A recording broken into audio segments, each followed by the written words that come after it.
Ladies and gentlemen, the Prime Minister.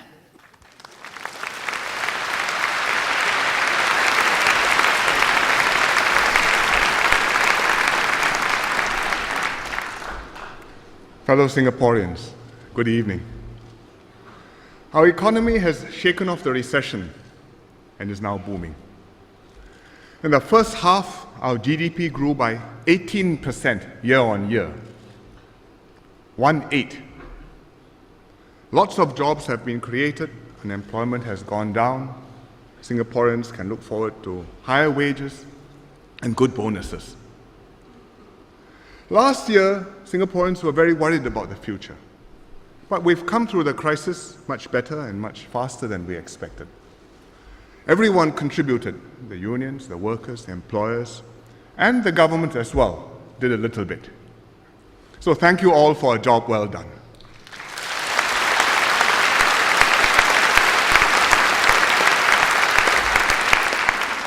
While we've come through, we shouldn't forget what has happened. We better learn some lessons from how we managed the downturn. Because despite all our preparations and precautions, sometime, somewhere, something will happen again. And there will be future crises, and we should be ready for them. The NTUC attends the International Labour Organization meeting in Geneva every year in June, ILO. Many unionists have been. And this year, the ILO invited NTUC to share with the other delegates how Singapore coped with a downturn and rebounded so quickly. And their presentation, talking about jobs credit, on the training programs, on the resilience package and so on, generated a lot of interest. The delegates wanted to know, first, how did we pay for it without having to borrow money? And secondly, how did we build the trust and confidence amongst all the key parties, the unions, the employers, the government? And in fact, these two questions point to the root of our advantage and competitiveness. First of all, we built up reserves for a rainy day. So when the rain came, we could fund our programs, Spur and so on, drawing on these reserves with the President's permission, but without needing to borrow. Unlike the Europeans, unlike the Americans, unlike the Japanese, all of which have run up huge deficits, continue to run big deficits, and now face very serious problems. Secondly, we built up our trust over a long period through many shared trials. And each time there was a crisis, we worked together and we became more confident in each other. And therefore, in this crisis, the workers could accept the sacrifices which were necessary because they were confident that the employers would play their part. And both sides were confident and trusted the government to do the right thing and to take measures which would work. So together, the tripartite partners pull Singapore through. The NTUC is often asked to explain how Singapore works, the Singapore way, to other countries. Because other people can see how our system works, they want to understand it. They may be able to understand it, but then they want to be able to do it. And that's not so easy. NTUC once invited a delegation to Singapore from one of our neighboring countries. We had some Singapore Inc. projects there, and we wanted to bring the unions on board. So we explained to them how we did it. And at the end of the visit, the unionists told NTUC, the day my government behaves like the Singapore government, that is the day my union will behave like the NTUC. So I think that will take some time. For this year, our growth forecast is 13 to 15%. It's very, very good, but we cannot expect to grow like this for the long term. And also, if you see this growth in perspective over a longer time frame, it's not quite so spectacular as all that. Let's just take 3 years, 08, 09, 010. 08, we were plus 1%. 09, we were minus 1%. 10, if we are lucky, plus 15%. Plus 1, minus 1, plus 15. is plus 15. Divided by 3 to average it out, that means on average we have made over the last 3 years 5% growth. It's not bad, but it's not spectacular as what we thought, and it's a realistic target of what we can sustain. So for the next 10 years, if we can make 3 to 5% growth on average every year, I think we are doing well. So therefore, please be careful with wage expectations and have wage flexibility and bonuses, but remember tomorrow it may rain again. We have to keep growing to generate resources to upgrade our city and improve our lives, and to enable each Singaporean to have a secure job, afford a good standard of living, and get a good future for his children. Therefore, we need to raise productivity. And that's not just a matter for workers working harder. In fact, it's not a matter of working harder, it's working smarter. But workers have to make the effort, employers have to make the effort, and the government also must be productive. So let me give you some examples of what I mean by productivity. First, at the worker level, it means upgrading knowledge, skills, doing wider range of jobs, becoming more valuable to your firms. I give you one concrete example. Mr. Tong Xiang Wee, who is working for a company called Cameron, which makes equipment for the oil and gas industry. He's now in his late 40s. He joined the firm when he was 21 years old, with no school qualifications. Started at the bottom as a trainee fitter, because it's an oil and gas company, so you're working with oil field equipment. But his attitude was, must try, no harm trying. So over the years, he kept learning on the job, attended courses to upgrade himself. And today, his job title is Manufacturing Specialist.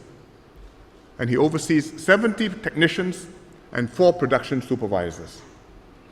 And that's what job upgrading and job enlargement means, from doing your own work to being able to watch over many other people's work and make sure that many other people are productive too.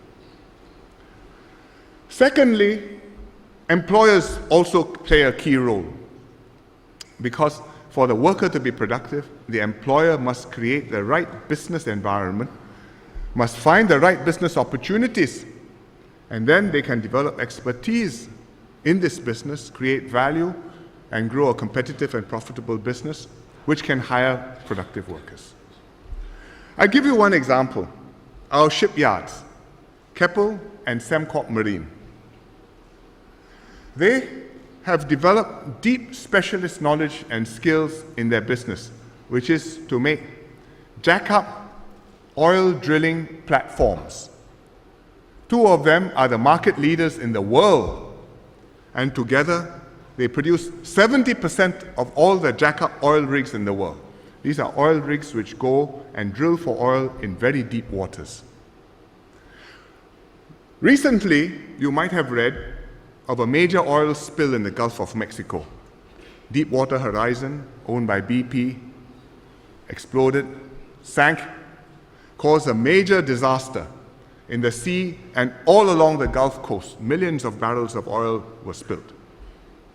I was in Houston recently, in Texas, which is near where the spill happened, and I met a Keppel executive there. He was overseeing their plant in Texas at Brownsville. So I asked him, did we build that oil rig which exploded? He said, no, but we built the rig from which they are mounting the rescue operations. And that's a very interesting story, which let me try and explain to you.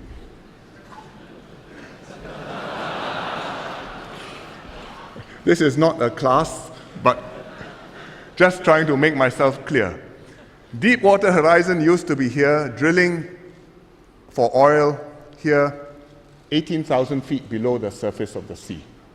It exploded, there was a mishap, sank, oil pouring out. The platform from which they were mounting rescue operations, sending in submersibles, trying to close it off, and doing all the complicated things, Q4000, was made by Keppel. But there are two other platforms in this picture.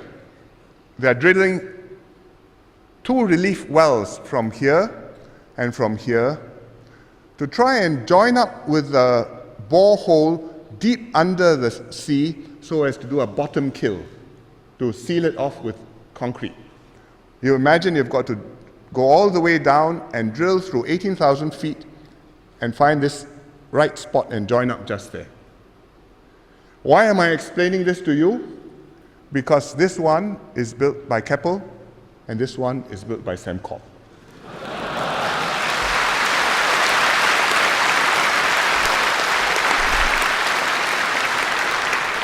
So let me show you Q4000. This is the rescue platform, and in the background you can see DD3, which is also the Keppel one. It's called Development Driller 3. And on the other side you can see the DD2, the white one. So not bad for a country which has no oil, but we are there. And therefore the two companies pay good bonuses in good years. I hear a rumor that last year they got 9 months. And we get something because several $100 million of taxes to the government. That's productivity.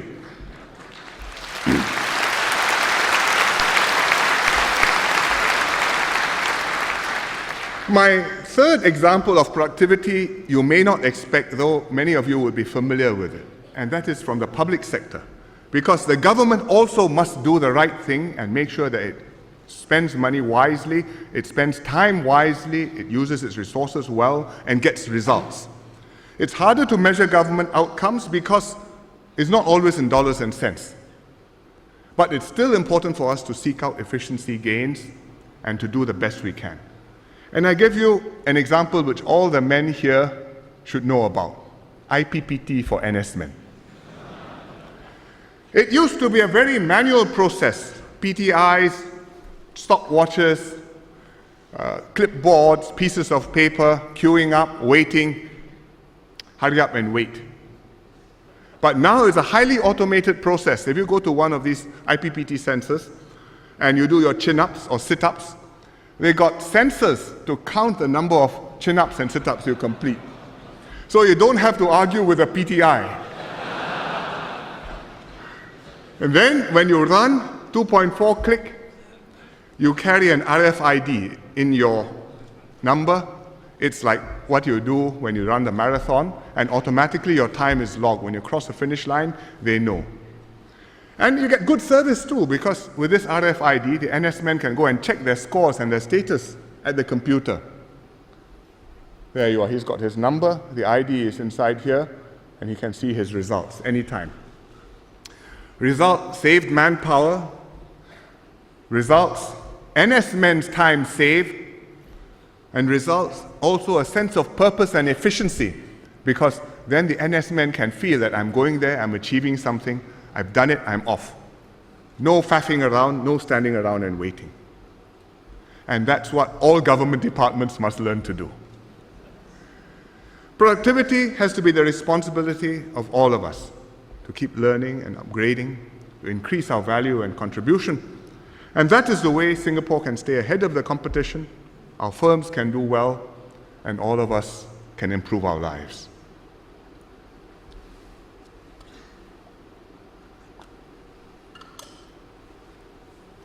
This year, with a booming economy, we will definitely need more foreign workers so that we can create more jobs in Singapore. A few months ago, I mentioned to the press that we could need more than 100,000 foreign workers more this year. There was a big ooh, which you could almost hear. Well, since then we've recalculated. Maybe we'll get by with a few less, perhaps 80,000 workers.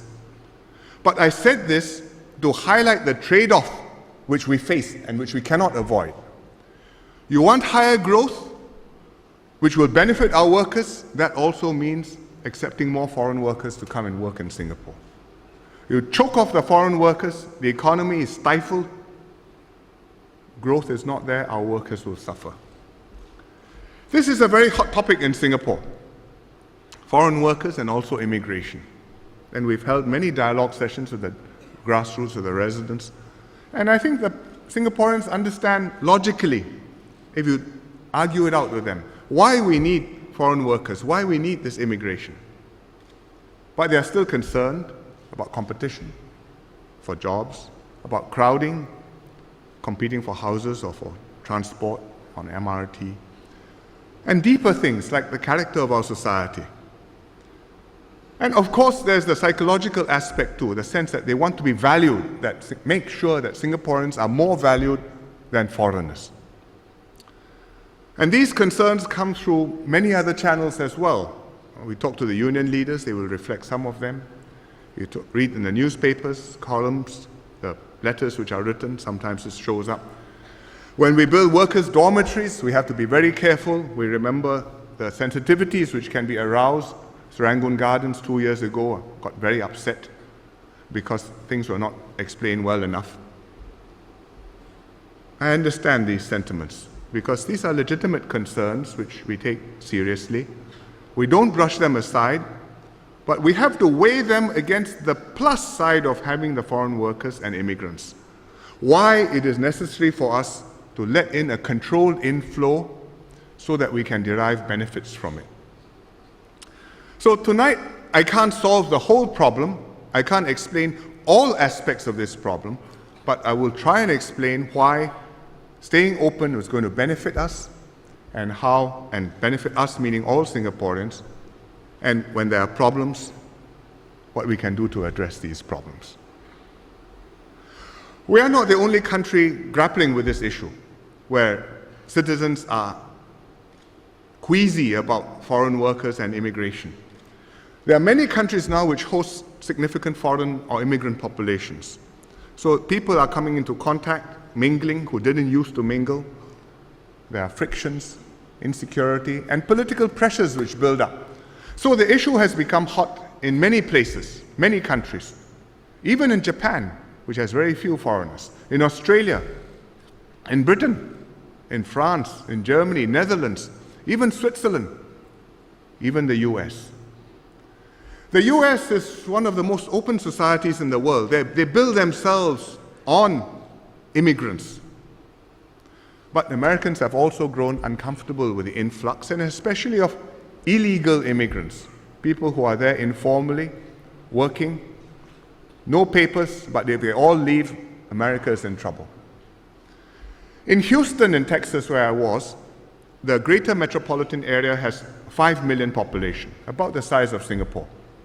And many immigrants, which contribute to a vibrant city. They have about 250,000 Chinese immigrants, maybe the same number of Indian immigrants, Latins. But it's a lively city and at the leading edge for medicine and research. The Texas Medical Center is one of the largest centers for doing research and advanced treatment in the world.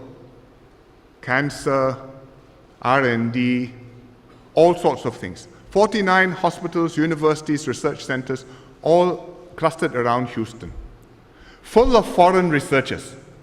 In every lab, one of the researchers told me, somewhere you will find somebody from the PRC. And I'm sure there'll be somebody from India and others too. But they are there, they are making it happen. I met business and city leaders in Houston, and they said that the Texas political leaders had shown courage, keeping the state open to immigrants. And whenever neighboring states like California or Arizona clamped down and tightened up, pushed out the immigrants, Texas would collect some of the good ones and would benefit. Doesn't mean that Texas doesn't face problems because of this, but overall, because they've stayed open, it's been a plus for them. And they hope that Texas would continue to stay open. I also met Bill Gates of Microsoft on the trip. Microsoft is an IT company, you will know about it. The kind of business which we want to be as Singapore. Knowledge intensive, innovation intensive, depending on talent and looking to the future. So I asked Bill Gates, where do you do your research? And he told me. I'll show you the map. I'll just show you the dots And if you study the map, you'll find very interesting where they have gone to do research.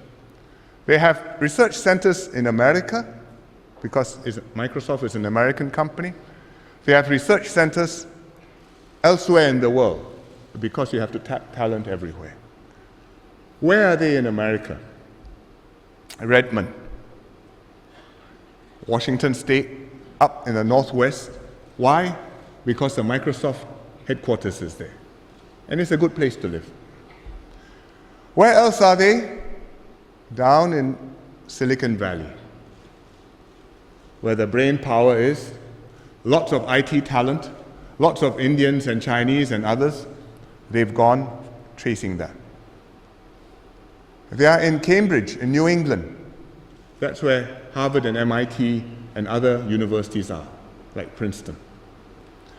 Overseas, where are they? Cambridge, England, because of the University of Cambridge. Bangalore, India, because of the IT companies and the Indian IT talent. And we are there too. We have an IT, JTC has built, what do they call it? The Bangalore IT is a tech park for the IT business here in Bangalore and in Beijing, because they got Tsinghua, they got Beijing Daxue, and they have all the talent from China in Beijing. So they go where the talent is. But there's one more interesting point about this slide. If you're zoomed in carefully on Redmond, you'll find that it's two spots. One on the American side of the border in Redmond, the other one on the Canadian side of the border in Vancouver. Why are they in Vancouver? Because the Americans restrict visas for professionals. So when Microsoft wants to bring in IT talent to Redmond, they can't get enough H-1B visas, which is what professionals need to work in America. So instead, they go to Canada, because Canada welcomes these skilled workers, open arms. And if the person has a 100,000 Canadian dollar job offer, which is about 100,000 US dollars, then practically stapled to that job offer is an offer of a Canadian green card. So because of the difference in policies, America has lost out, Canada has gained. Bill Gates told me that globally, 1/3 of the researchers are Chinese in Microsoft, 1/3 of the researchers are Indian people. Recently, he attended a presentation of awards to 12 top Microsoft employees, those who had the top confidential report staff assessment rankings. Out of the 12 names, he could only pronounce one, Chris Jones. Without help. All the others were foreign-born, and many of them were Asian. So what's the lesson for us? That immigration and foreign talent are difficult issues everywhere. They pose very real political problems and social problems. But if we can manage these political and social challenges, then the benefits to us are substantial. So let me sketch you briefly why it's important for us to stay open. First, because we need talent. We need to gain talent. It makes a tremendous difference to us doing critical work in our economy, helping Singapore to become an outstanding city. We have very good people, but never enough.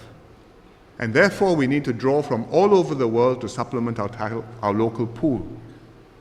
You take professionals, for example, architects.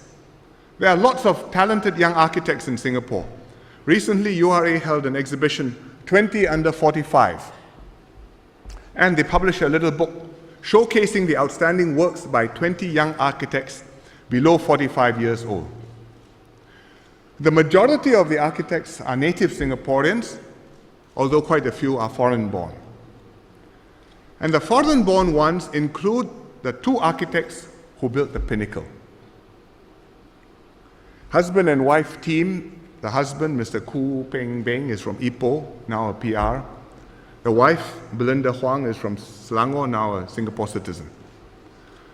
They won a design competition to build on the Duxton Plains site, and the result is one of the most sought-after HDB projects in Singapore. In fact, we don't have enough pinnacles, and so many voters and residents want us to build some more. For the local architect, you might consider this foreign competition. Too fierce, unfair. But for Singaporeans, and especially for the residents of Pinnacles, we benefit. We get a better living environment, we get a more beautiful city. And I think even our own architects benefit, because from the competition, from that stimulus, we will do better and we will produce better works too. Take sports talent as another example. We're grooming our own. Our young sportsmen have done very well in the YOG, the Young Olympians. And in some sports, we are near the top in the world rankings, like sailing or bowling. This is Jasmine, who's the women's champion 2 years ago, and last year was our Sportswoman of the Year. But in other sports, we still need to draw on new citizens, like table tennis. We are very proud of Isabel, who won a silver medal in the YOG.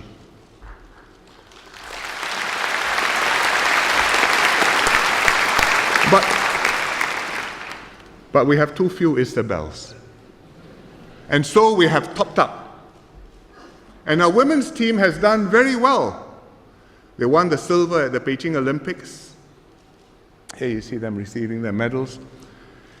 In Moscow, at the World Team Table Tennis Championships, they beat China to win the gold medal. And here you see Feng Tianwei celebrating.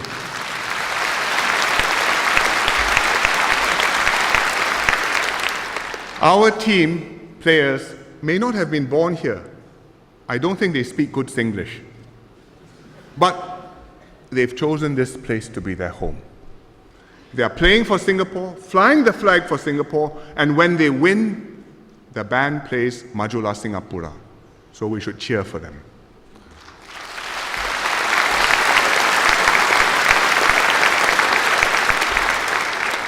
Just as we cheer for all of our national sportsmen. So that's the first reason for needing this. Talent is critical to us.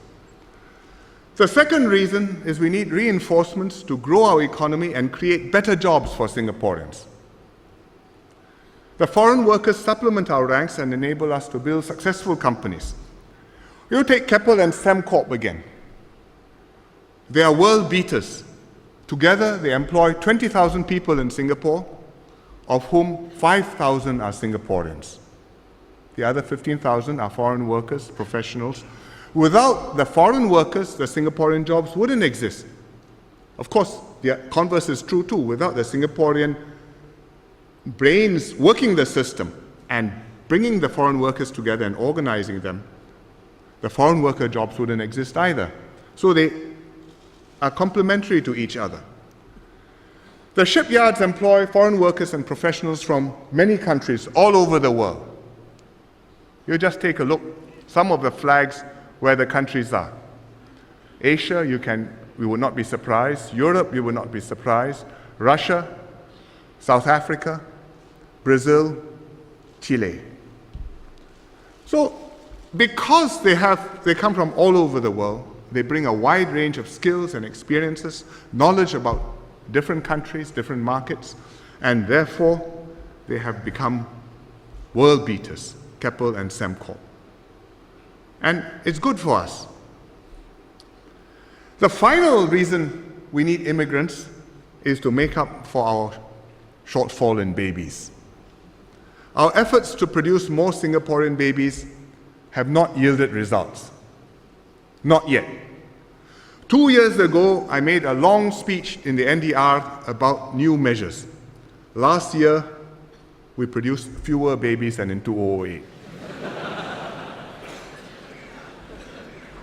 So for this type of productivity, please work harder. But I think we should make an important distinction between foreign workers and immigrants, which means immigrants meaning PRs and citizens. Foreign workers are transient. We need them to work in the factories, in the banks, hospitals, shipyards, construction projects. When the job is done, they will leave. When there are no jobs here, they will go. So temporarily, economy is hot. I think we can accept higher numbers. For the longer term, we are pushing to raise productivity so that we can rely less on foreign workers. But meanwhile, we want to build flats, MRT lines, IRs, so please bear with the larger numbers for the time being. That's foreign workers. Immigrants, the PRs and the citizens are far fewer. We are very careful whom we accept. Not only must they contribute to our economy, but they've also got to integrate with our society and strike roots here. We've moved quite fast over the last 5 years. We've accepted a larger inflow, both foreign workers, and we've taken in more new citizens and PRs. Conditions were good, we caught the wind, we moved forward. But now I think we should consolidate, slow down the pace. We can't continue going like this and increasing our population 150,000 a year indefinitely. And we should give Singaporeans time to adjust and our society time to settle and integrate better the new arrivals. But we must not close ourselves up. The basic principle for us is always citizens come first. And that's how our policies are designed. Citizens before PRs, PRs before other foreigners and non-residents. Last year we reviewed the policies, we changed the subsidies to make this distinction sharper.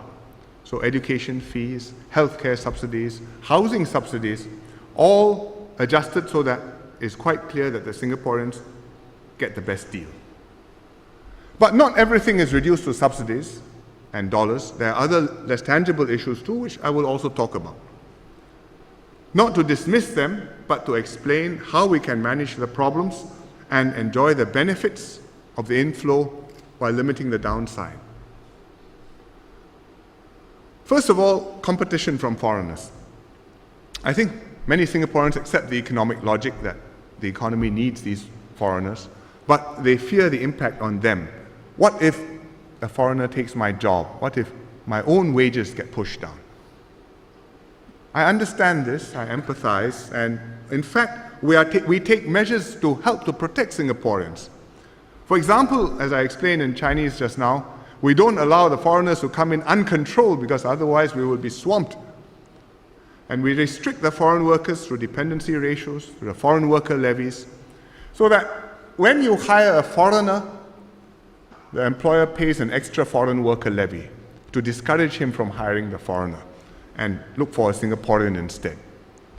The levies are going up, they are going to go up further, and I think they'll have to go up further beyond that in the longer term, or maybe the not so long term.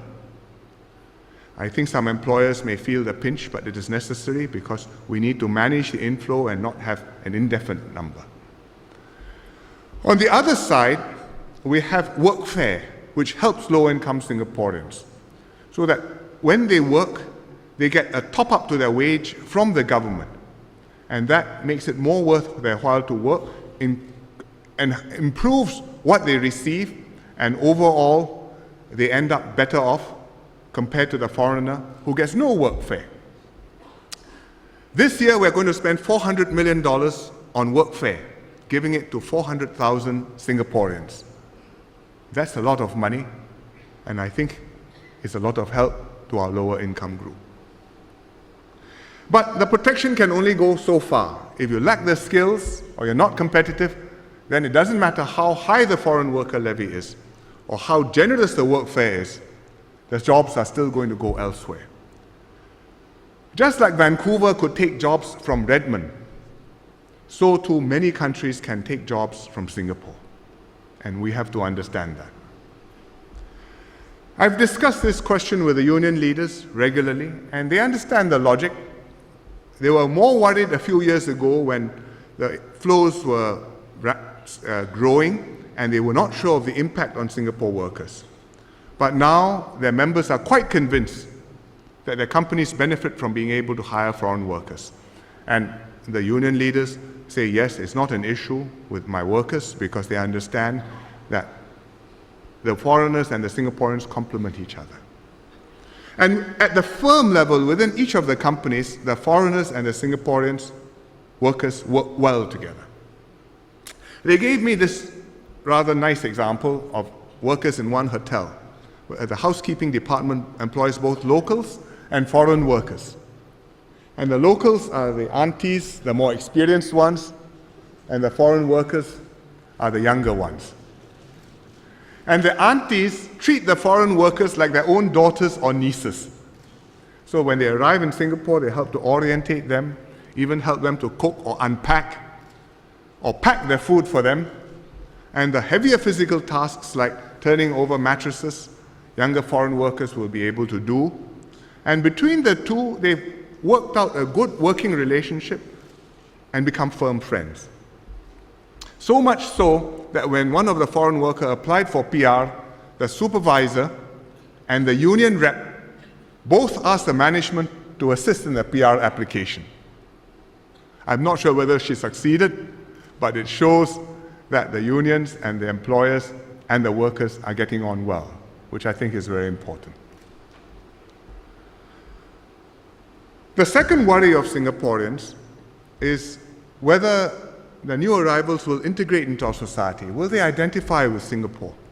Will they grow roots here? After all, they speak and dress differently, their social norms are different, and they may speak no English or very little English.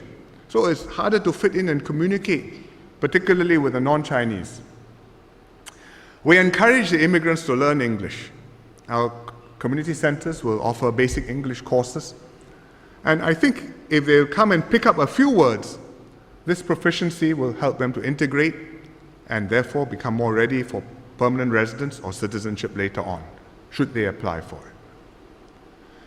But more important, between language or social graces, the immigrants have to get along with the different communities here, different races here, and adopt our egalitarian norms. This is a multiracial society. Our Chinese are used to getting along with Malays and Indians. Our Indians are used to getting along with Tamil, with Malays and with Chinese. The immigrant Chinese who come, the immigrant Indians who come, may not be used to this. And it takes some time for them to adjust, but they should make the effort. Some of them have gotten along fine.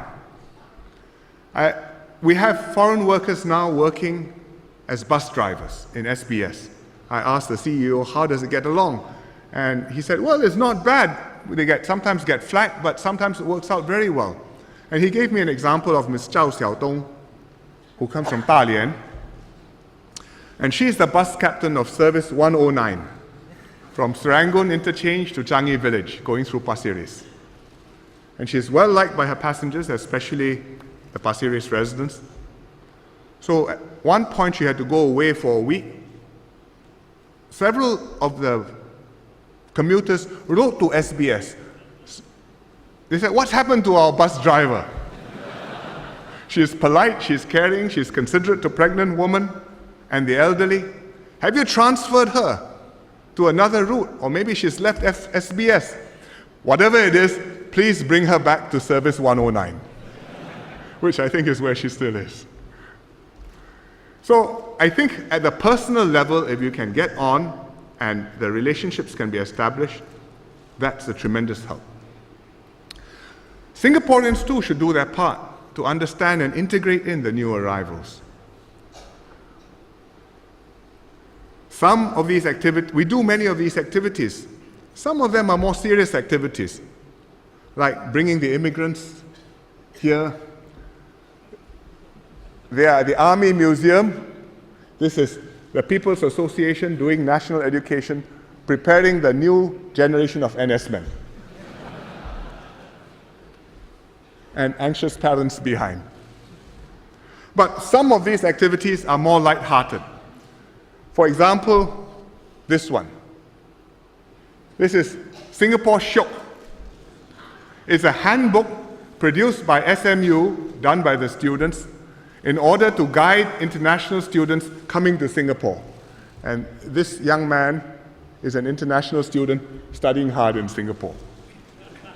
And the handbook tells them how to get along, what are all the acronyms we use, all the Singlish we use, and where their favorite eating places can be, so that they can settle in and become Singaporean.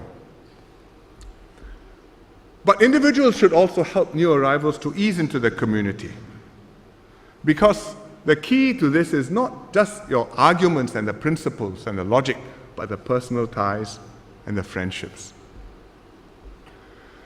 On the immigrant side, I think it's very helpful if the new citizens and the PRs can also make the effort to engage Singaporeans and to give back to Singapore society. And some of them are doing this. For example, in Sinda, there's a thing called Project READ, which is a program where volunteers adopt kids from disadvantaged homes and spend time with the kids, reading to them, mentoring them, helping them to make progress. And it's benefited over 4,000 kids, and the volunteers, half of them almost, are PRs and new citizens, including this one, who is Mrs. Mazumdar from India, who's now a Singapore citizen. So I think both sides have to make the effort. Growing roots takes time. You can't plant an instant tree and tomorrow expect it to have taken root. It takes time, but gradually the new arrivals will connect, identify with Singapore, and finally we hope some will make the decision to commit themselves and become Singapore citizens. For one new citizen family, the defining moment was when the daughters started to think of India as a place to go for holidays and Singapore as home. And then loyalties shifted. The third issue which Singaporeans worry about, and legitimately, is NS, tied up with loyalty and commitment. National service is a heavy demand on male residents, and I should say on their spouses and families too. 2 years full-time, then more years as ORNS men, while all the time trying to build a career and raise a family. Unfortunately, it's not practical for us to make all the foreigners come to do NS. Firstly, you will not get the foreigners. Secondly, it will be Dad's army, and I would not like to be their platoon commander. But their children will serve. And many PRs who came here as children, many first-generation citizens, have done NS. But even then, there's still the sense among Singaporeans that citizens are carrying a heavy burden. So therefore, we do all that we can to recognize the contributions and the sacrifices of our NS men. We've had record committees, one after another. Each time we've got new ideas, we've implemented them, SAFRA clubhouses, we've got allowances from the government, we've got tax reliefs, we've got top-ups when you have growth pack bonuses and packages and so on. Tonight, I would like to propose a new initiative, the National Service Recognition Award. What will it do? Two things. First, help with the cost of their subsequent education of NS men. And secondly, also to help them to buy a house. What is this going to be? A meaningful sum. In total, $9,000 for soldiers, a little bit more for commanders. And we will pay this in tranches at major milestones of the NS man service. It will go into his post-secondary education account. It will go into his CPF accounts. And it is a significant, tangible recognition of the sacrifices and the efforts and the contributions of our national servicemen. It's for citizens only. The PRs who do national service, when they take citizenship later, they can get it too. And I think this will be a significant token of appreciation, and I don't want to go into all the details tonight. MINDEF will announce the details very soon. I hope it will be well received.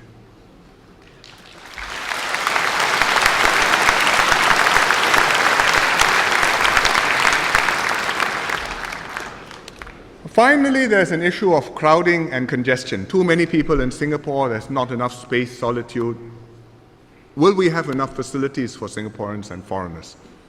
And where these are practical concerns, we can also do something about them.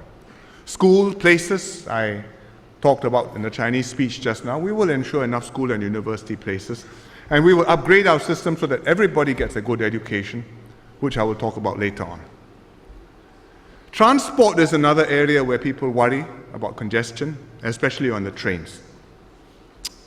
We know there is an issue here. LTA and the transport operators have been working on this problem. We have been discussing it with them, and let me try and explain what the problem is, where the problem is, what we can do about it. Here's a map of our MRT system. Most of the time, it is working fine. The peak hours are when the crowding takes place. Peak hours, morning and evening, but morning more than evening, particularly between 7:45 and 8:45 p.m. And the yellow, orange, and red parts show you where the crowding is the most severe. The green parts are generally okay. So where is it? It's on this north-south line coming down from Bukit Gombak to Dover, and particularly here around Jurong East, which is very, very crowded. It's along the northeast line from Serangoon Gardens down to Dhoby Ghaut, which is crowded coming inbound, and it's along the north-south line coming down from Nee Soon down to down, but particularly this little segment between Tua Payoh and Novena. So that's where the most serious difficulties are, and that's where we are doing things about it.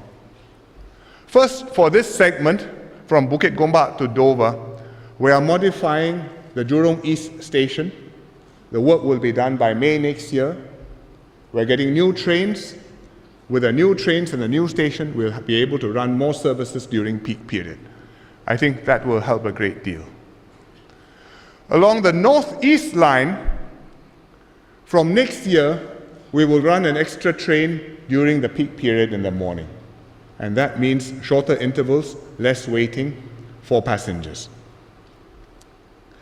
We are also buying new trains for the northeast line. They'll take 5 or 6 years to come, but the process has started. And when they come, we can increase the capacity for the northeast line, and we'll be able to carry 50% more passengers, which is plenty. The north-south line, the congestion is not as severe, but we expect the traffic to grow because the population in the north will grow, and we must anticipate that. With the circle line partially complete, we have already taken some of the load off the north-south line, and next year the circle line phase 3 will be completed, and I think that will help some more. Beyond that, we are changing the signaling system on the north-south line and also the east-west line so that we can run trains at shorter intervals. Instead of 120 seconds, which is 2 minutes, you run it at 100 seconds, and that means you can run 20% more trains. It will take some years to do because the trains are running all the time and we only have 3 or 4 hours every night to do this. So please be patient, but the work is underway. We are investing enormously in our rail network. In fact, over the next decade, we are going to spend $60 billion and we're going to double the rail network. From what we have now to another 3 major lines coming along. First, the downtown line, which comes down from Bukit Timah and also from the east coast. Secondly, the Thomson line, which comes down from Sembawang and will ease the pressure on the north-south line. And thirdly, the Eastern Region line, which will go through Marine Parade and come down to town. and ease the pressure on the east-west line. The plans are there. We are going to build it. We haven't settled all of the train stations yet, so don't buy your houses yet. But we are doing everything possible to improve matters. So I hope Singaporeans will understand, be patient. LTA has a very difficult job. SBS Transit and SMRT also have a very difficult job. The trains will always be packed during peak hours. It happens everywhere. In other cities, in fact, the crowding is even more severe, but we are trying not to get to be as bad as the other cities. Please be patient. We can't guarantee that every passenger can get onto the first train every time, or even that he can get onto the second train every time. But there will be trains every couple of minutes, and if you miss one, the next one will be just a few minutes away. Another area where people worry about the impact of foreigners is housing. Especially this year with house prices going up sharply, people are very concerned. And some Singaporeans blame it on foreigners. And I have no doubt that when immigrants come and work permit holders come, it contributes to housing demand because they must live somewhere and houses have to be built for them, which we will do. But there are also other broader economic forces at work. Because if we look back over the last 2 years, the number of people in Singapore have been more or less the same throughout. But 2 years ago, property prices were falling. And they were falling last year until the middle of the year when suddenly the mood changed and the property prices started shooting up again. So, and it's happening not just in Singapore, it's also happening in Hong Kong and other cities around the region, in China. And therefore, there are other broader factors at work. But whatever it is, it's something which we are focusing our minds on. We will manage immigration to make sure Singapore doesn't become too crowded. And we can commit to you, I promise you, we will always keep HDB flats within reach of Singaporeans. That's what HDB's mission is. That's why it exists. The flats will be affordable. The supply will be adequate. You can't get it straight away tomorrow, but the wait will not be too long. HDB will build more flats. This year we built 16,000 new flats. Next year HDB will build up to 22,000 new flats. So if you missed one BTO, don't worry, the next one is coming. Within a month there'll be another BTO, and you will be able to get one before too long. There are 22,000 new flats coming along, and we don't have 22,000 new couples getting married in Singapore every year. Secondly, HDB will try their best to speed up the completion of these BTO flats. It takes about 3 years, sometimes 3.5 years from the time when you book to the time when you collect your keys. HDB thinks they can bring it down a little bit. Ma Baotan says, don't promise, but we will try our best. And I think everybody expects them to deliver their best. Thirdly, we will emphasize home ownership. We've loosened up on rules for private property owners to buy HDB resale flats. Over the years, I think there are quite a number of private property owners who buy HDB resale flats, and then they resell them within quite a short period of time because they are allowed to within 1 year or 2 years. We've raised the period a little bit, but I think we should tighten up on rules further so that it's quite clear that HDB flats are meant primarily for owner occupation.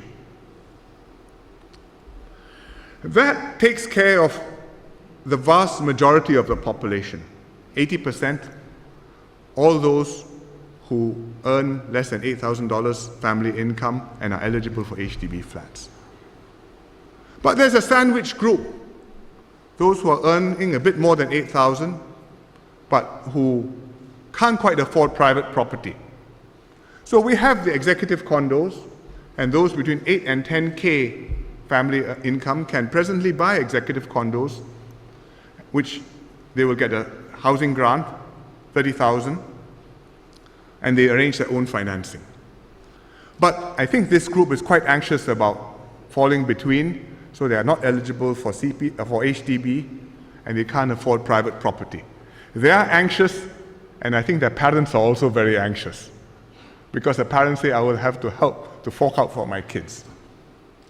And because people are marrying a little bit later, so their incomes tend to be a little bit higher, so they worry that they will get promoted before they get settled. So we'll do more to help them own their homes. We will widen the choice which is open to this group between 8 and 10K beyond executive condos to allow them to buy HDB DBSS flats, Design, Build and Sell scheme, which are quite many because every year we have a few thousand DBSS flats, as many as we have executive condo flats on sale. They can buy DBSS, same terms like the executive condos.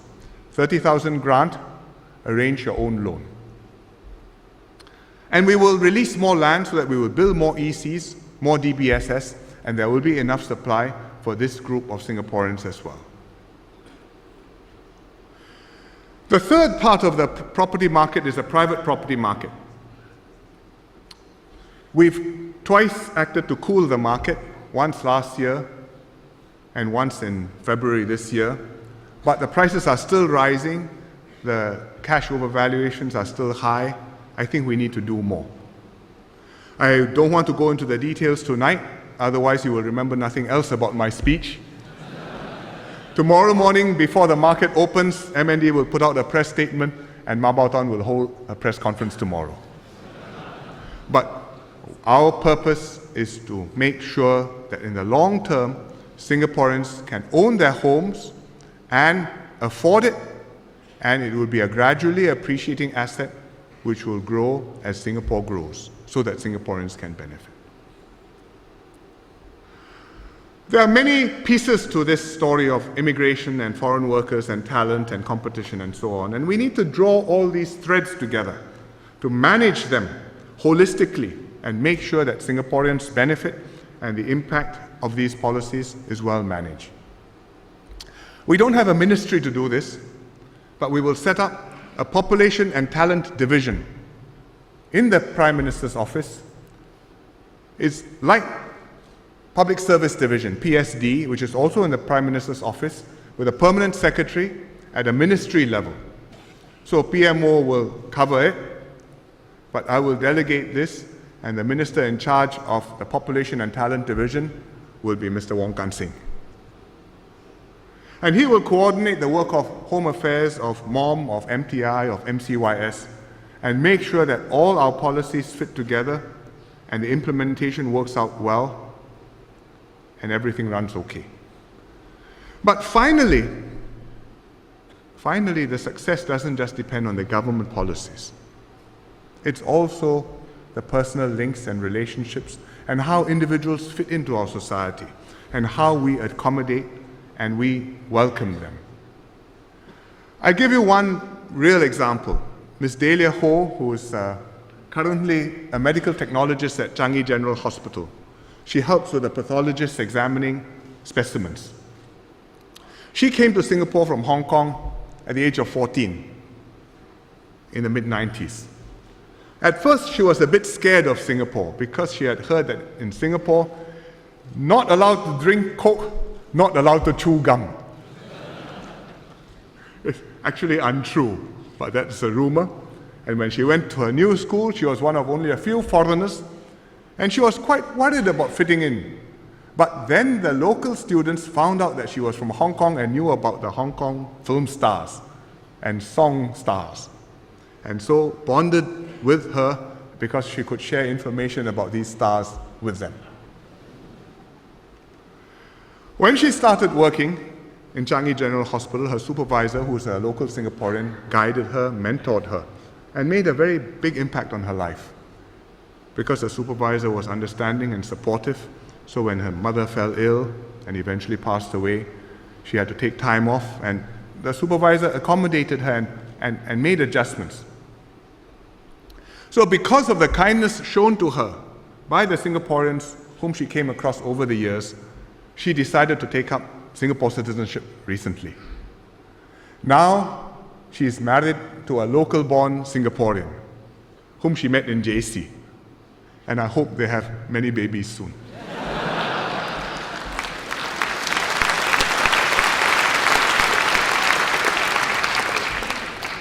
Immigration is going to be a continuing issue for us. How do we keep the door open while protecting the interests of Singaporeans? How do we welcome citizens while holding on to our values? There are no ideal or permanent solutions to this issue. The measures which I announced tonight will address some of these problems. We'll have to manage, monitor, adjust as we go along. But remember, we ourselves are all descendants of immigrants. Our ancestors came poor, but their descendants worked hard and prospered. Had our ancestors not come here, today's Singapore wouldn't exist. So we have to continue to be open today so that we bring in the right people, manage the difficulties, whatever they may be, so that a generation from now, Singapore will still be thriving and prospering.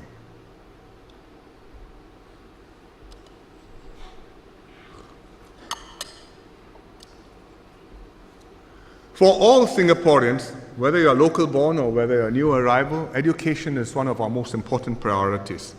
We all want to give our children the best start in life. We already have a very good system of education which gives our kids a strong foundation, especially in maths and science, and makes them effectively bilingual. And when they leave school or poly or university, they are competent and employable. But we can do better. Every child is different. Every child has his own interests, his own academic inclinations and aptitudes. And our aim should be to provide him with a good education that suits him, one which enables him to achieve his potential and build on his strengths and talents. And talent means talent in many dimensions, not just academic talent, but in art, in music, in sports, in creative activities, in physical activities. And it's a system which must work not just for a few top students, but catering to all our students. Stretch the brilliant ones, but also help those less academically inclined and all those in between. Give each one a tailored and holistic upbringing. So you get academic education, moral education, physical, art, and a sense of belonging and identity. We aim to build a mountain range with many tall peaks, but with a high base. Not just a single pinnacle where everybody is trying to scramble up one single peak. And we are realizing this vision. All our schools are well equipped with modern facilities, well staffed with good teachers, each one with its own specialties, whether it's the art or the band or uniform groups or sports, so that in any neighborhood school a student can find subjects, enrichment programs and CCAs which will excite him, opportunities to travel, go overseas on exchange trips or study visits, and a learning environment that will enable him to grow and do his best. Let me show you a few examples of the interesting things which our schools are doing. I've taken them from schools all over Singapore.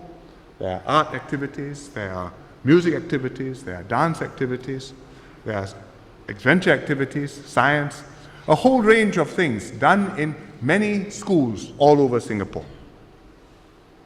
The first one is art. First group is art. These girls are not doing graffiti. They are drawing a wall mural which they have designed, which is quite beautiful.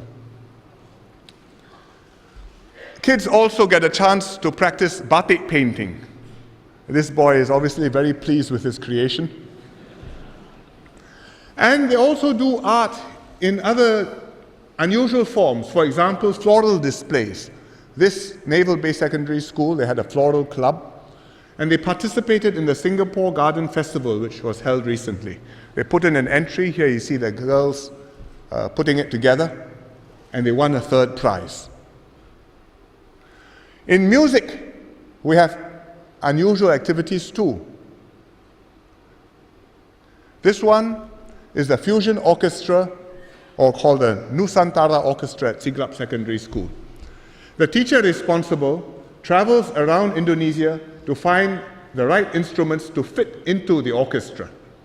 And they've got the angklong here, they've got the gamelan instruments here, which are called bonang and kulintang. And then you have the bells and some Western instruments as well.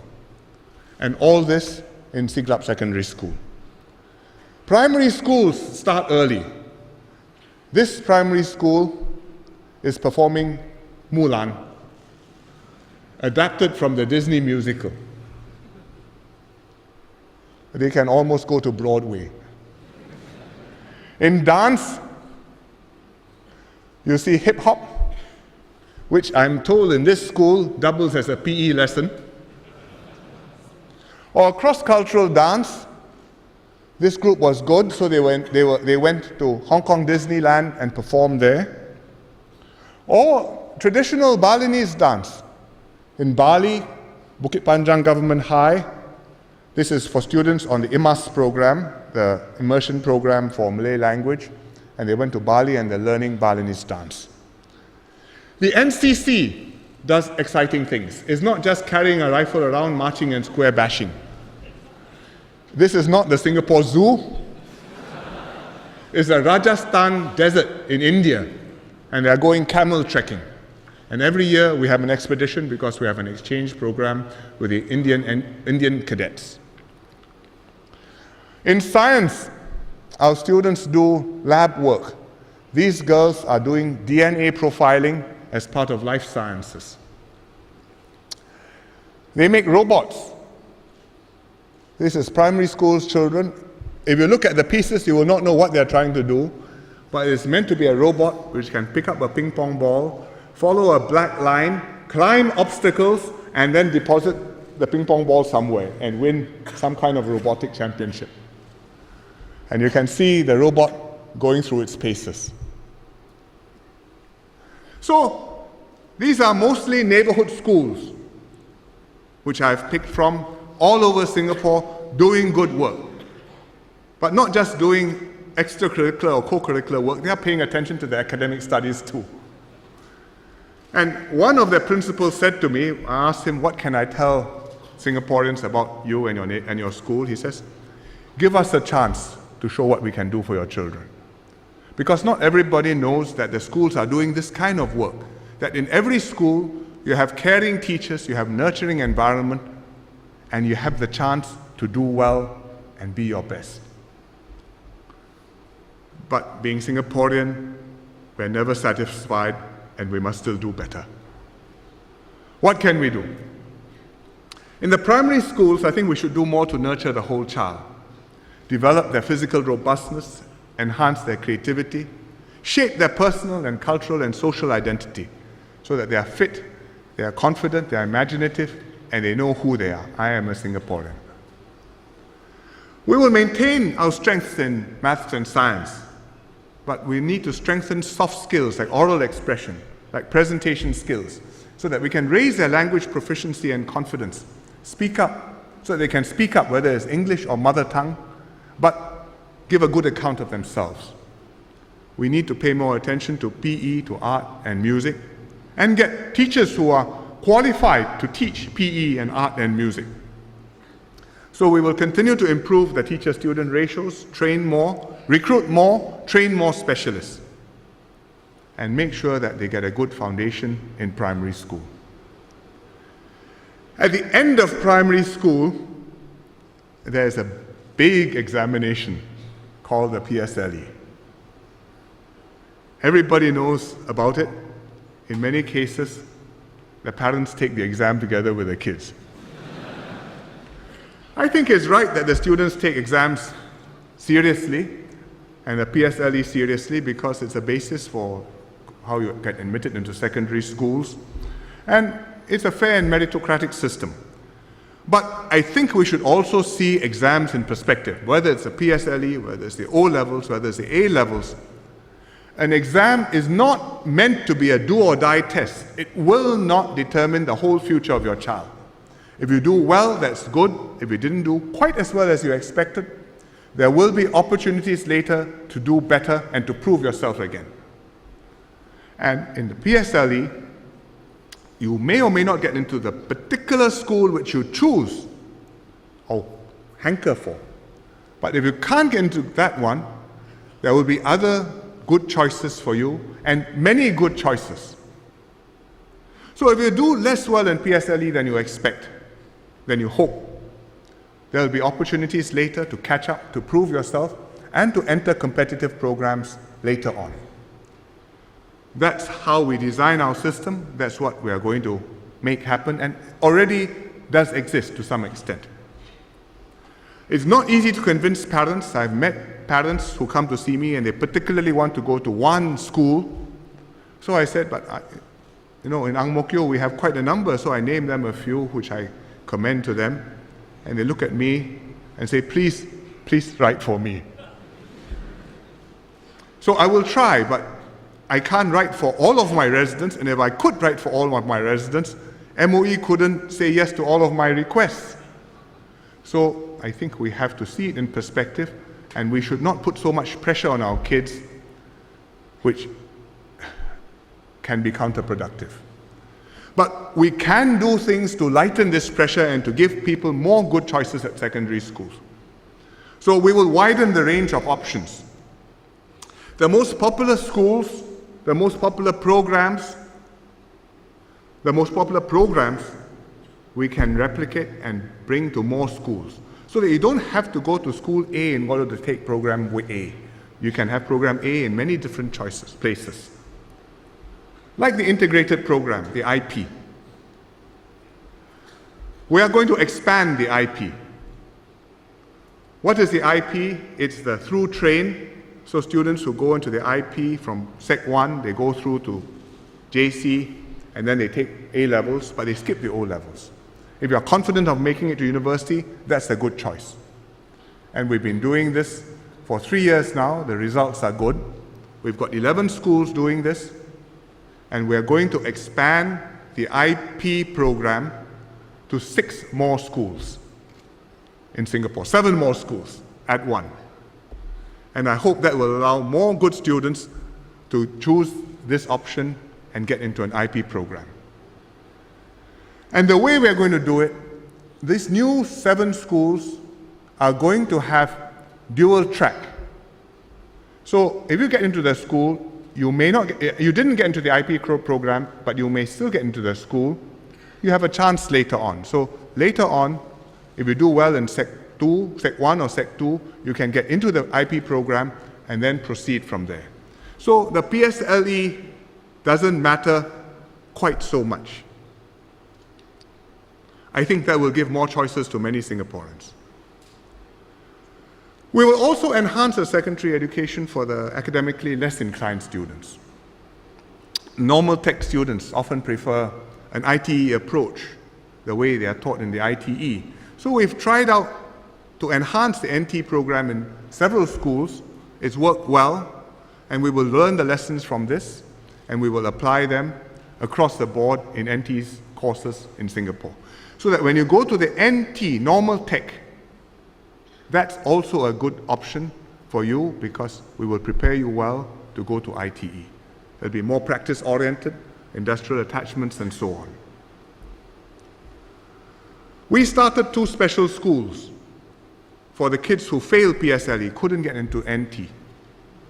Northlight and Assumption Pathway. Caters to a small number of students, and they have a special mission and a very practical approach. Northlight has a guiding principle. I visited them. These are students who failed PSLE. The schools find it very hard to accommodate them. They have lost confidence in themselves. But Northlight's principle is, every student is a star who can shine as brightly as any others.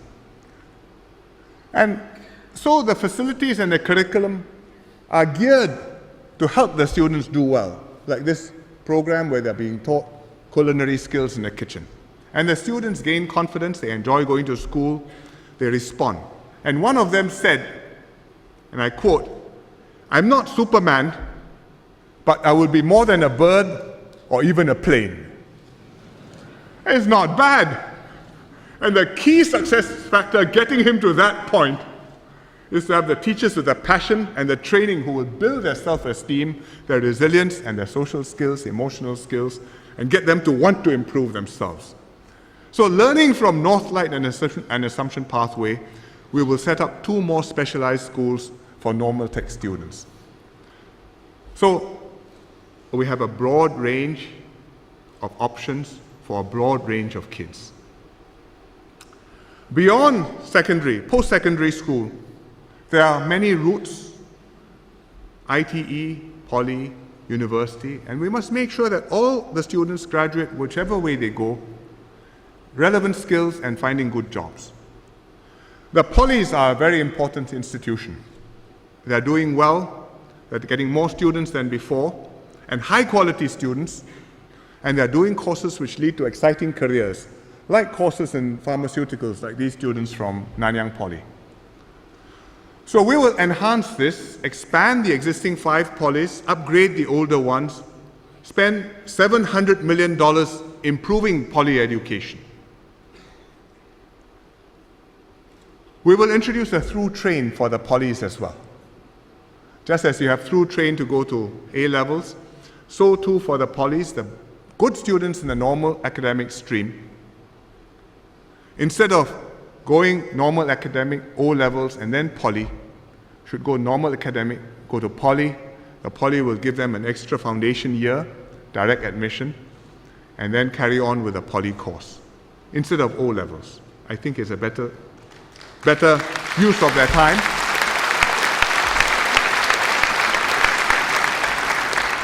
And I think it is something which a normal academic students should strive for. Do well, get into a good poly, do a good course at the poly, and after that, you can go even further. After the poly, we have the Singapore Institute of Technology, started this year, offering 500 places, offering opportunities for the poly students to get degrees from good overseas universities, getting credit for their work in the poly. So instead of a full 3 or 4 year program, takes 2 years or 2.5 years, and you get a degree, and a good degree. And we are building that up too. Similar to the polys are 2 other institutions in our system called NAFA and LaSalle. They are doing a good job educating students in arts, design, media, where there is strong demand for these skills, not just to do National Day Parade or YOG, but also in the IRs, in the entertainment industry, digital media industry, in creative advertising, corp comms. Many demands, and I think many of our kids have talents to do this. So we will support young Singaporeans with such talents to advance through NAFA and LaSalle and go on to get a degree from good overseas institutions, some universities, some equivalent, but the government will support this undergraduate program for LaSalle and NAFA students. NAFA is Nanyang Academy of Fine Arts. Then the universities. They are very good, but they have a very difficult job because they take students from such a broad range. 25-30% of our students go to university, whereas if you look at Harvard or Beijing University or Stanford, you're talking about a tiny level at the top, 0.5%. And we have to look after good students across this broad range. So the university has to be varied in order to look after all these different students and different aptitudes. And we should offer for our top students opportunities within our system in Singapore to do well so that more of our top students will study here and then perhaps do their postgraduate overseas. NUS and NTU and SMU have been doing this, and they have new plans. For example, we have a university town in NUS, which is being built now. which is meant to be a residential program, something like Oxford and Cambridge, but maybe adapted, so students will be able to spend 2 years residential and then be able to have content which will fit them and adapt and enable them to learn and think and interact better. It's coming up across the road from where we are now. If we show the next slide, you will see this is what it looks like now, but soon it will look like this.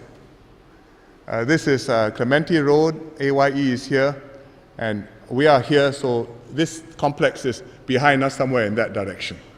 Coming up.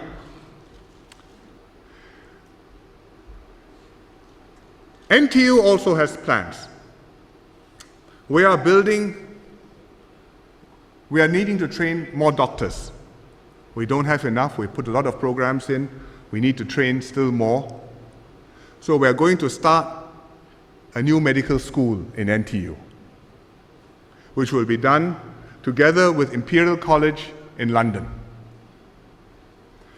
We need them. Our population is aging. We have a bigger population. We need more doctors.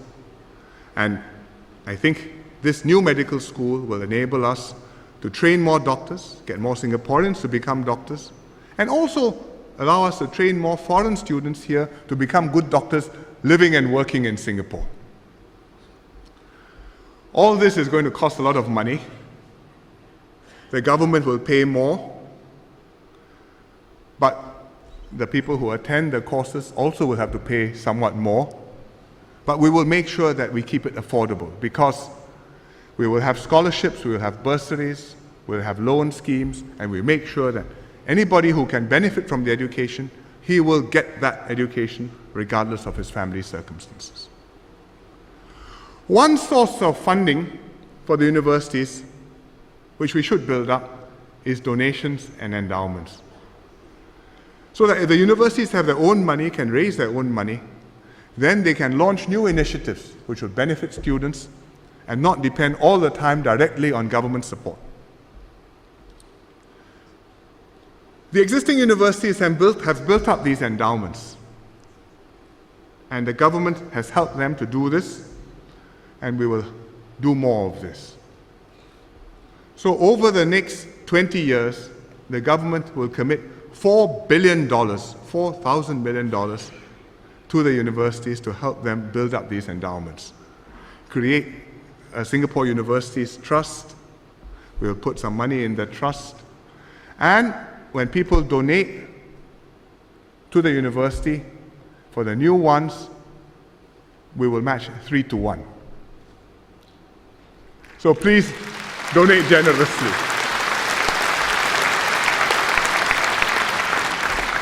For the existing programs, we will also match 1.5-1. So please also donate generously.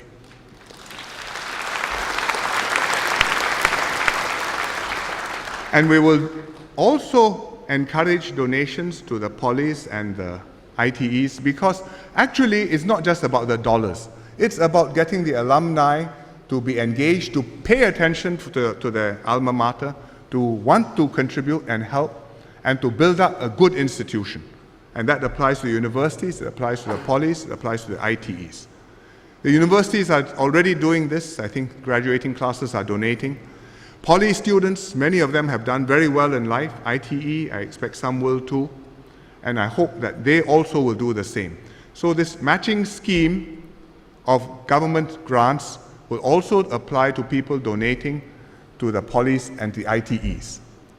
So please make the effort, because for your alma mater to prosper, the alumni group is what makes a difference. So these are all efforts which will ensure that our students get a good education wherever they go and do well in their lives.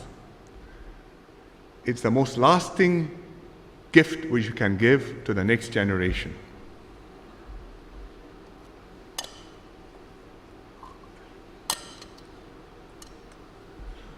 But education has to imbue the next generation not just with knowledge, but also with the Singapore spirit. What is this Singapore spirit? It's a very relevant question in a globalized world as Singapore becomes more cosmopolitan and receives more guests and visitors every year. We are proud of our Asian cultures and heritage, the Chinese, the Indians, the Malays, and the others. And we want to keep this heritage alive and keep this Asian identity. But this Singapore spirit is not based on a common race or language or religion. It's based on deeper things which we share. Shared values, like multiracialism or meritocracy, or respect for every talent. Shared loyalty and commitment to Singapore. Shared responsibility for each other and pride in what we've done together. Shared memories as well as dreams and aspirations. It is the determination that makes us press on when things are tough, like in the recession last year.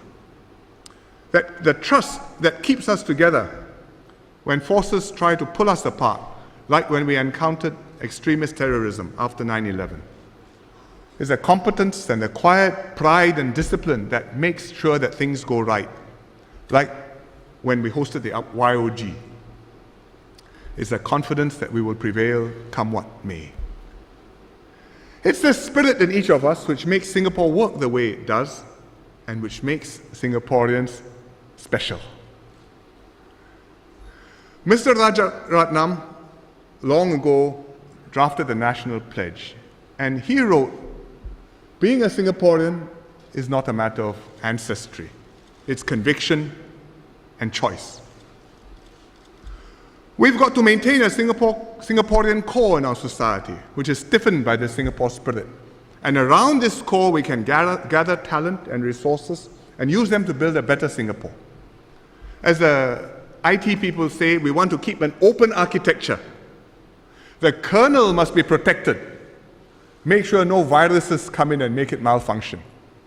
But the applications, the peripheral software, can be adapted, extended as circumstances change, as new needs arise, so that we are always current and up to date and always with the latest version. And we have to pass this spirit on to the next generation so that they have the same conviction and make the right choices for themselves through the schools, but also many other activities. Through community involvement, for example, pursuing passionate causes, tackling daunting challenges, and trying out many new things to learn about themselves, to discover their own abilities, and to gain confidence and maturity. We do our best to give our youth such exposure. We encourage them to care for the less fortunate and develop a social conscience, like these students are doing. These are young NTUC visiting a senior's home, obviously making a connection with the senior citizens. Or protecting the environment. These kids are at Tanjung Cik Jawa doing some work, rescuing some horseshoe crabs. You see a few horseshoe crabs down here in good health. They saw us looking at them. And support youth to pursue diverse passions too, sports and social activities, like the PAYM cheerleaders group. And if this is not exciting enough for you, you can do extreme sports at the Extreme Skate Park at the East Coast Park. I'm very happy that many of our youths are also venturing abroad, and they're volunteering in countries all around us. They go with community groups, religious groups, with Mercy Relief, with the Youth Expedition Project, with the Singapore International Foundation. They do all kinds of things: disaster relief, medical care, giving tuition. Here's one young man who's doing something interesting, Mr. Alvin Yap. He's hearing impaired. He graduated from NUS. He works in the publishing industry, but he's active as a volunteer. So this year, he went on SIF's Singapore Volunteers Overseas Program. He went to Dili, which is in Timor-Leste, and he's there for a year teaching deaf children and some adults proper sign language, because the kids didn't grow up with proper sign language, and he needs to teach them the signs and the vocabulary and the grammar and the proper way to communicate. And he's also a role model and an inspiration to the kids, as well as some adults. So here's Alvin with his class. That's him there. and they're saying hello to us. Happy birthday, Singapore!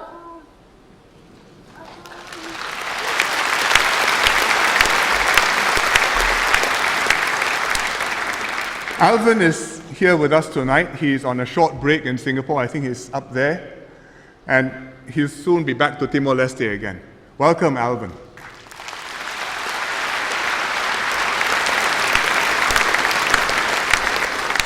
I hope more young people will venture forth like Alvin, pursue your dreams, and make a difference to others. One thing we cannot do for the youth, unfortunately, is purposely to create hard times to toughen you up. In fact, we've tried our best to do the opposite, to create a stable and favorable cocoon for Singaporeans to grow up in, and young people to grow up in. Last year's financial crisis might have been a major test, but we emerged more quickly than expected.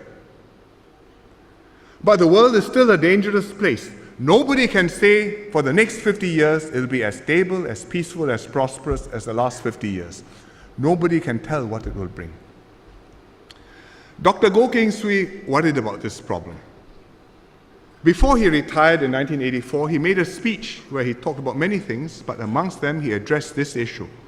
And I looked up the archives and I found the tape, and let's hear him in his own voice.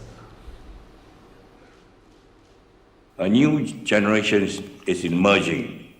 This generation has never experienced hardship. Some of my colleagues, when making this statement, seems to imply that the new generation has thereby committed some gross misdemeanor. And of course, this is not true. Only Dr. Goh will say gross misdemeanor. But the new generation that Dr. Goh was talking about is not today's young people. It's 1984's young people.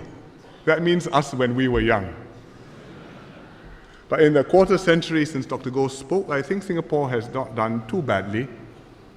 And now my generation is similarly concerned about today's young people. It's no fault for anyone not to have experienced hard times.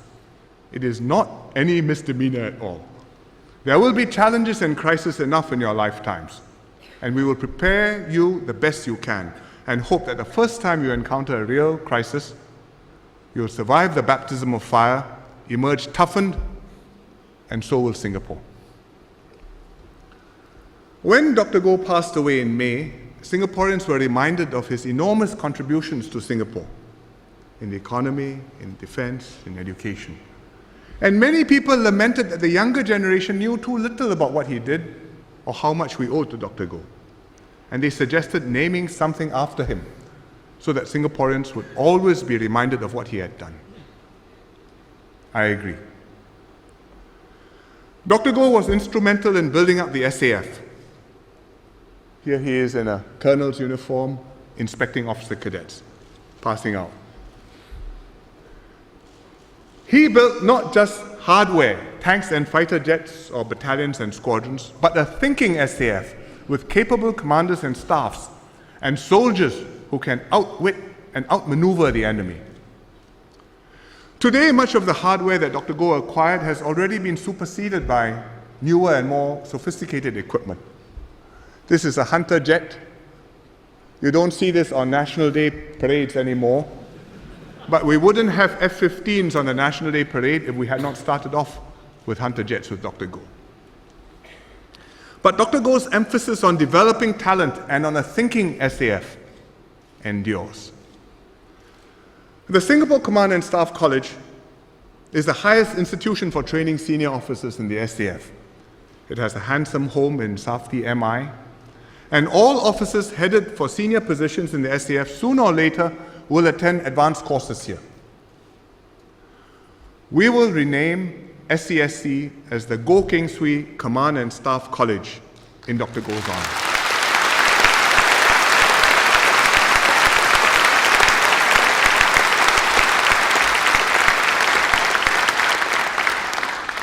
From MINDEF, Dr. Goh went to education. And when he became education minister, he totally revamped the system. He made teaching systematic, he introduced streaming, he fostered a high-quality professional teaching service, and he began the process of continuous improvement that's created a first-class education system admired around the world. And without Dr. Goh's beginning, it would not have been possible for me to sketch out all those plans which I did just now of what we are going to do next with our education system. The Ministry of Education has a headquarters at North Buona Vista Road. This is the building. It's expanding its HQ, building a second building next to it, not just for the headquarters, but also to house an Academy of Singapore teachers and specialist academies for specialist teachers for English language, for PE, sports and arts. It's like the Academy of Law or the Academy of Medicine. It's meant to upgrade the professionalism of our teachers. And this complex will be the nerve center for Singapore education and a symbol of the importance of education to our young and to our future. And we will name it the Goh Keng Swee Center for Education.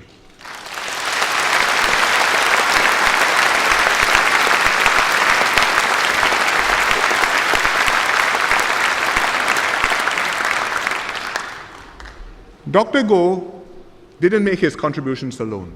He was part of a team of founding fathers who built our nation. Besides M.M. Lee and Dr. Goh, they included Mr. Rajaratnam, Mr. Othman Wok, Mr. Lim Kim San, Mr. Hon Swee Sen, Mr. E.W. Barker, Dr. Toh Chin Chai, and others. They were a multiracial team with a vision to build a multiracial Singapore. And here you see them attending the first sitting of Parliament after we became independent. So this would have been in December 1965. They had experienced and fought racial politics and racial policies while in Malaysia. And they were determined that Singapore would be different. And in this they succeeded. Although the work of building a multi-racial and multi-religious society and nation will not be complete for a very long time. In fact, the Founding Fathers played a key role in creating the Singapore spirit. Because before their time, before their generation, the peoples living in Singapore had different loyalties to different countries, to China, to India, to Indonesia. And many of them saw Singapore not as a nation or as a permanent home, but as a place to make a living. And they dreamed of returning to their birthplaces to retire and to die one day. It was the Founding Fathers and their generation who conceived of and championed the Malayan identity, and later on a Singaporean identity. And through the fight for independence, the battles against the communists and the communalists, and then the decades of nation building led by the Founding Fathers, the Singapore spirit gradually took shape. It's important that the nation remembers the Founding Fathers properly. It's not just a matter of gratitude, but it's to stay true to the ideals that they fought for and to remind ourselves to continue striving to become one united people, regardless of race, language, or religion. It isn't yet time to decide how to do so, but it's something which we should think about for the future and which I felt I needed to talk about today. While we remember the past, we also must look forward to the future. In the same speech where Dr. Goh talked about worrying about the new generation not being exposed, he also called on a new generation of leaders to come forth and take Singapore forward. And here's what he had to say about their responsibility. You will then regard the present condition of the Republic not as a pinnacle of achievement, but as a base from which to scale new heights. Not as a pinnacle of achievement, but as a base from which to scale new heights. And indeed, we've scaled many new heights since Dr. Goh retired. We've got high-quality townships, we've got schools, hospitals, Changi Airport, MRT, green and blue spaces, trees and water all over the island. And in Marina Bay, a new city is taking shape. We've connected up all the walkways around the bay recently, and already it's become a favorite destination for Singaporeans as well as visitors. Lots of them, daytime, nighttime, all around the bay. And the bay is getting recognized all over the world as the icon of Singapore. This is the YOG either opening or closing. Both ceremonies were held at Marina Bay. Both were spectacular shows against a spectacular backdrop. Here you see one of the items at the opening ceremony. I think we should congratulate the organizers and the performers and the creative minds behind the show.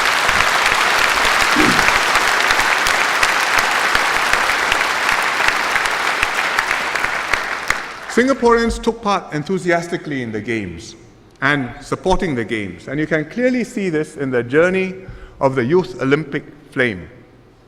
Started in Greece, in Olympia, went through 5 cities, 5 continents, including Berlin, and then it went on to Auckland, New Zealand, went to Seoul, and then it arrived in Singapore, where 2,200 runners took it around all our constituencies and towns, and lots of people were involved, young and old. In the rain, that's Ng Hen, by the way, and in the sun, on a wheelchair, or by dragon boat, or flying fox. The women's Everest team ran, so did NS men from Jurong Camp. And students, this from Pathlight School, and one extra spunky young man, Lo Jie. And it rode the elephants, as well as the phoenix. And then Darren Choi took it across the water and lit the flame.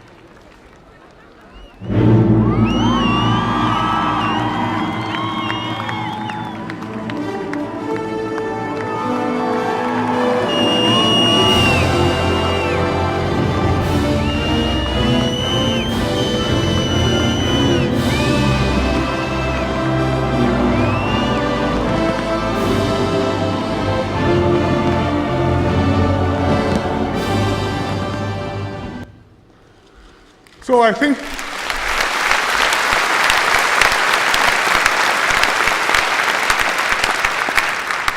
the organizing committee staff, the volunteers, the teachers and students all did a magnificent job. 30,000 of them, all fired up, mostly Singaporean, but quite a few international volunteers too. At their posts, rain or shine, always cheerful, courteous, energetic, putting on the best for the world. The Games Village itself was vibrant and full of life. Our schools participated because each school was twinned with one of the 204 other National Olympic committees. So the schools put up booths, world culture booths, to welcome our guests warmly, like this one. I visited on last Sunday, and I saw the girls and boys dressed up in the various costumes. So I said to one girl in a costume, I said, "Where are you from?"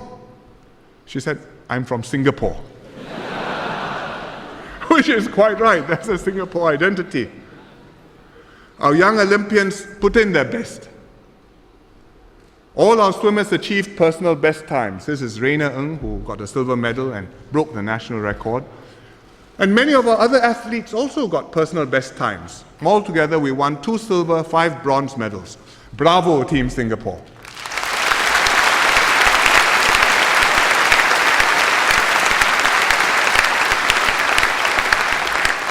I watched the first Singapore versus Montenegro football game. I saw the players coming onto the field. Ours looked so tiny. Zainuddin, who is president of FAS, sat next to me. I asked Zainuddin, I said, "What's happening?" He said, "It's under 15. But the other under 15s were 6 inches taller and bigger. But the Singapore Cubs had good skills, close teamwork, and fighting spirit. So we won 3-2 and we went on to win the bronze medal. They did good.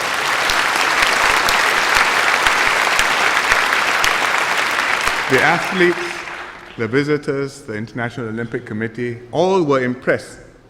I think there was a letter in the Straits Times a few days ago which put it nicely. It was by a German volunteer, Mr. Uwe Kaufmann. And he said, "If, like me, you were at ground zero, you would not have missed the deafening din of positive reactions from representatives of the rest of the world about Singapore. Why? Because Singapore has fleshed out an idea into reality and belief. So whenever I'm asked about my origin, I answer unfailingly and with pleasure, I am a Singapore volunteer.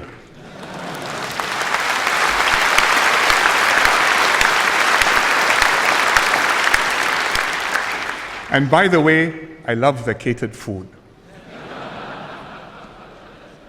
But another visitor whom I met at the Games Village, a Canadian lady, looked like an official, put it much more succinctly. She congratulated me. She said, Singapore has cleared the bar. So we congratulate the organizing committee and all Singaporeans for a job very well done.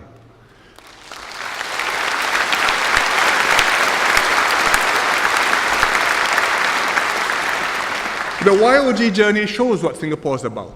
Aim high, prepare well, work together, and deliver results. Ours is a young nation. Other countries have longer histories, can claim greater past glories. But Singapore distinguishes itself by its people. We are forward-looking and idealistic. We dare to transform ourselves and our city again and again. Our future is bright. I can't promise you an effortless cruise. Nobody can. We will face storms and challenges, and from time to time have to make difficult choices. But the next decade promises to be a golden one for Asia and therefore for Singapore. We may be small, but we're in a very strong position because we've educated our people, we've reinforced our talent, we've worked closely together, delivered results, won respect for Singapore.